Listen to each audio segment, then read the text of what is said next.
بسم اللہ الرحمن الرحیم۔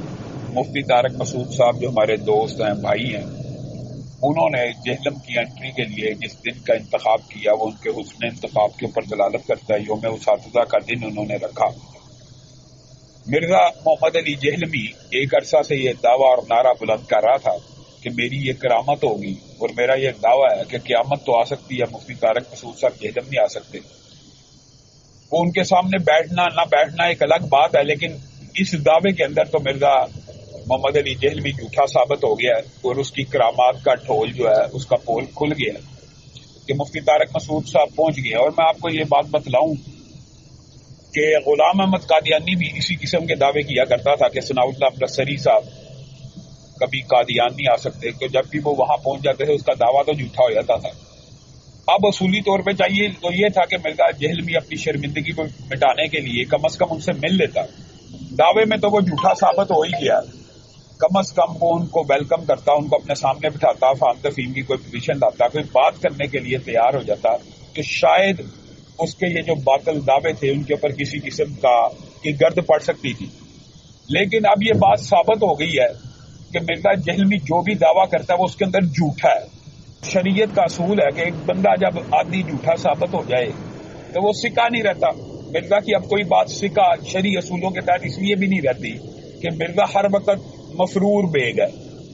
کبھی ہمارے علماء نے تو عتیق الرحمان الوی صاحب اور ابو یحییٰ نور پوری صاحب نے 10-10 لاکھ روپے کا انعام رکھا ہوا ہے کہ یہ صرف 1 گھنٹہ آن لائن بیٹھ جائے اور 1 گھنٹہ ہم جہاں سے قرآن اوپر سے دیکھ کے پڑھنے کا کہیں وہاں سے پڑھ کے دکھا دے، عربی کی عبارت جو کہیں اوپر سے پڑھ کے دکھا دے، یہ نہیں پڑھ سکتا۔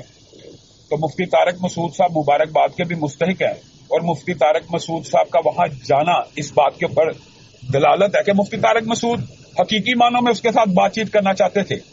اور یہ جتنی اس نے ویڈیو چڑھائی ہیں کہ مفتی صاحب کے خلاف وہ نہیں آئیں گے، وہ جہلم کبھی نہیں آ سکتے، ان کے بڑے میرے سامنے نہیں بیٹھ سکتے، یہ میری کرامت ہے، وہ سارے کے سارے دعوے اور نعرے جھوٹ کا پلندہ ثابت ہو گئے۔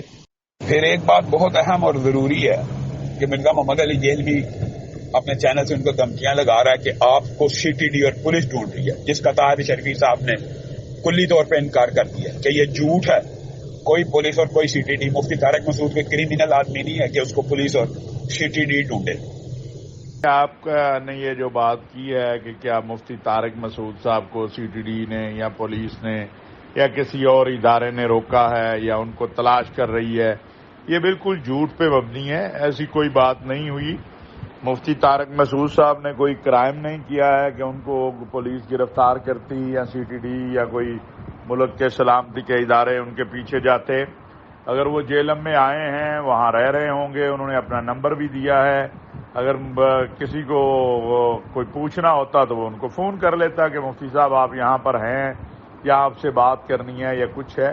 یہ بالکل کذب بیانی ہے، اور میں سمجھتا ہوں کہ یہ جو مرزا صاحب ہیں، انجینئر صاحب، انہیں بھی چاہیے بلا وجہ بڑھ کے نہ مارا کریں، ماحول خراب نہ کیا کریں۔ اس ملک کے اندر لوگ جو ہیں وہ اپنے عقائد کے معاملے میں بڑے حساس ہیں، اور بالخصوص اصحاب رسول و اہل بیت رضوان اللہ علیہم اجمعین کے حوالے سے ایسی گفتگو کسی کو بھی نہیں کرنی چاہیے جس سے انتشار پھیلے یا جس سے اشتعال پھیلے۔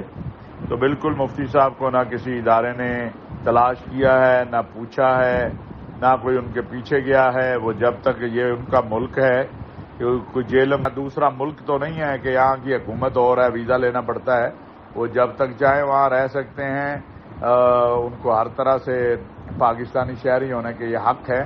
بلکہ اگر کہیں وہ یا کوئی بھی علماء میں سے جو شخصیات ہیں بڑی، وہ سمجھتے ہیں کہ ان کو کوئی مسئلہ ہے یا کوئی خطرہ ہے یا کوئی بات ہے، تو ہم ان کی خدمت کے لیے ہر وقت حاضر ہیں۔ لیکن یہ سارا ایک پراپیگنڈا ہے، جھوٹ ہے کہ مفتی صاحب کو پولیس نے یا سی ٹی ڈی نے یا کسی ادارے نے تلاش کیا اور وہ نہیں تھے یا وہ ان کے ادارے پیچھے ہیں۔ بالکل ایسی کوئی بات نہیں ہے۔ مرزا صاحب اپنی لڑائی خود لڑیں، اداروں پہ بھی نہ ڈالیں، پولیس پہ بھی نہ ڈالیں۔ انہوں نے چیلنج دیا، وہ آ گئے وہاں پر۔ اب چاہیے تو یہ تھا کہ مرزا صاحب انہیں ویلکم کرتے، اب وہ خود غائب ہو گئے۔